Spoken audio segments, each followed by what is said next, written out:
Hey, how's it going everyone? MLT Magic Tricks here. So in this video, I'm going to be performing and then teaching you this really awesome no setup card trick that has a sandwich style effect. This card trick will definitely impress all of your spectators, but before we get into it, if you are new here to the channel, make sure you subscribe with those post notifications on for more card and magic trick videos like this. And before we get into the performance, I want to tell you about the sponsor for today's video. Okay, this video is brought to you by the Ridge Wallet. The Ridge company sells a variety of products on their website, including a bunch of sleek and stylish wallets with over 30 colors and designs, along with backpacks, bags, and phone cases. They sent me one of their wallets to show you guys on my channel here today. This is the carbon fiber model. All of their wallets are able to hold up to 12 cards. You can put cash on the back here, held securely by a cash strap or a money clip. And compared to a more traditional sized wallet, all of the Ridge wallets are a lot thinner and they're more convenient to hold in your pocket. And I'm really excited to be using this wallet moving forward. If you guys are interested in purchasing anything from the Ridge website, make sure you check out ridge.com/MLTmagic. The link will be in the description, and use the code MLTmagic for a 10% discount on any purchase from their website. Now guys, let's get right into this card trick. Okay, so I'm going to start off this trick by placing the two jokers right here on the table. We will get to these cards later in the trick because they are going to be very important, but for now, I would hand the deck over to my spectator and have them shuffle the cards as much as they want. Once they are done, I would ask for the deck back and have my spectator make a selection. So my spectator could just call stop anywhere as they dribble off cards from the pack. Let's say they call stop right here. I would explain to my spectator that I'm just going to be showing them the card. Once my spectator has memorized their selection, I'll tell them we're first going to lose their card into the middle of the deck. We'll give the cards some cuts. Let's give the pack a quick riffle shuffle. And just for good measure, to really lose my spectator selection into the middle of the deck, we'll give the cards some overhand shuffles as well. And at this point, I don't know what my spectator's card is. I don't know where it is in the deck, so I'm going to need some help in finding the card.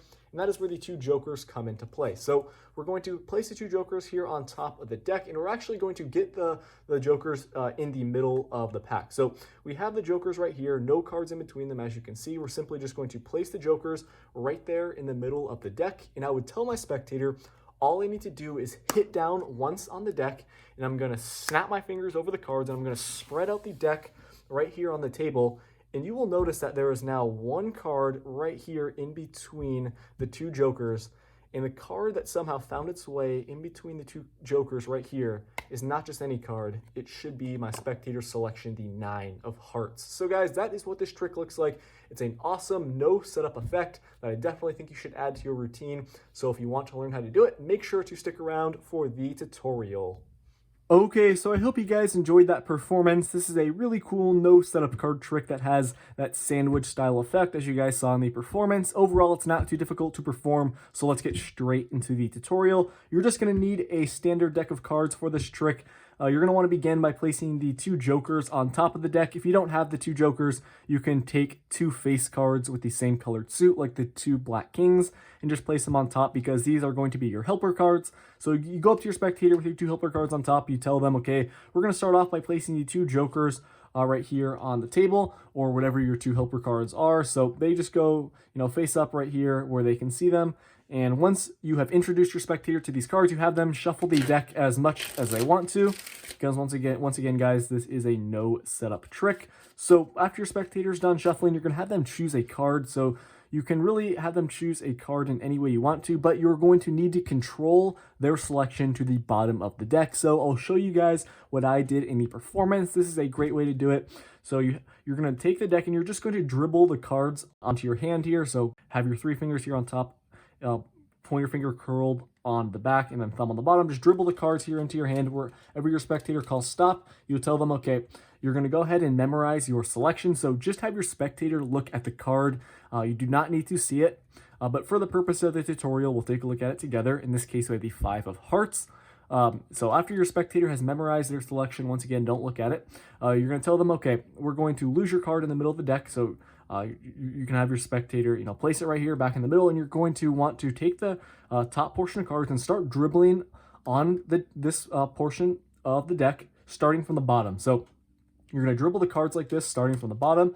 Now that's kind of exaggerating it a little bit there, but you just start, on the bottom, move your way up, and then you're going to lift up from these cards and get a natural thumb break here. And you can see the separation point is where their selection is. So once again, you're just taking these cards, you're dribbling, starting from the bottom, you lift up like this to get this thumb break here, then you just double undercut these cards right to the top. You've controlled your spectator's card now to the top of the deck. While it's on top here, do a riffle shuffle, maintaining their selection on top. It makes it seem like you're just completely mixing up the cards. And then the last thing you're going to want to do to get their card to the bottom of the deck is just an overhand shuffle, simply sliding off their card like this, and then shuffling the cards over it, maintaining it there on the bottom by applying pressure with your 4 fingers. Well, when you do this, it makes it seem like you're really losing the card in the middle, but in reality, you have control of it on the bottom, which is what you need for this trick to work. And at this point, with their card on the bottom of the deck, you're going to tell your spectator you don't know what their selection is, you don't know where it is in the deck, so you're going to need the Joker's help to find the card. You're going to take your 2 helper cards, you're going to place them face up on top of the deck, and here's the main move in the trick. It's really not too difficult to perform, so you're going to cut the deck in half like this. You're going to swing cut the cards into your other hand. Now, with the hand that's holding the bottom portion of cards with their selection on the very bottom, here is what you're going to be doing with their cards. So you're going to be gripping the deck of cards like this bottom portion, with your pointer on the side, 3 fingers here on top, thumb on the bottom, and you're just going to be using your ring and pinky finger here just to kind of flip the card out on the bottom just a little bit like that. You're going to want to get a little separation. This is what it's going to look like, the exposed view. You're just going to be pulling down on the card like this so you can slip a Joker right there. So your hand's obviously going to be covered. You can kind of be moving this hand. Tell your spectator, okay, we're going to place the 2 Jokers in the middle, and guys, I've just done it there. See, I've got this separation, and all you're doing is sliding this Joker right there above it. So now their card is directly below the Joker, as you guys can see there. And you're going to want to square up the card just like this, so you can easily move it over with your fingers and tell your spectator, okay, we're just going to square up the deck. You can make mention that there's no cards in between the Jokers, because it really looks like if you hold the deck like this to your spectator, don't flash this to them or else they'll see their card right below the Joker. But it's quite a simple move. It really makes it seem like there's absolutely no cards in between the Jokers. You square up the deck just like this, and you can snap your fingers, do whatever you want to, and show your spectator that one card is now in between the 2 Jokers, and the card that somehow found its way in between them was their selection. So guys, that is the trick. It just relies on you, having control of your spectator's card to the bottom of the deck and then being able to perform the move there on the bottom one more time. It's not too difficult. Practice it. Remember, you're using your 2 fingers here. You can also use your middle to just kind of flip that card up a little bit like that. Practice it in the mirror, and you're going to want to do it like this so your spectator can't see. Once you get that separation, you just slide the Joker in, square up the cards like this. It makes it seem like there's no cards in between the Jokers, but then when you spread out the deck, the one card will appear right there in between them, and it will be your spectator selection. So that's the trick, guys. Definitely has a powerful effect. It's a great trick because it's completely no setup, and it will definitely fool all your spectators. So guys, that's going to do it for this video. Thank you for watching. Remember to check out the Ridge Company, link in the description if you're interested in buying any of their products, and use the code MLTMagic for a little discount. Thank you guys for watching this video. I'll see you all in my next one. Peace out.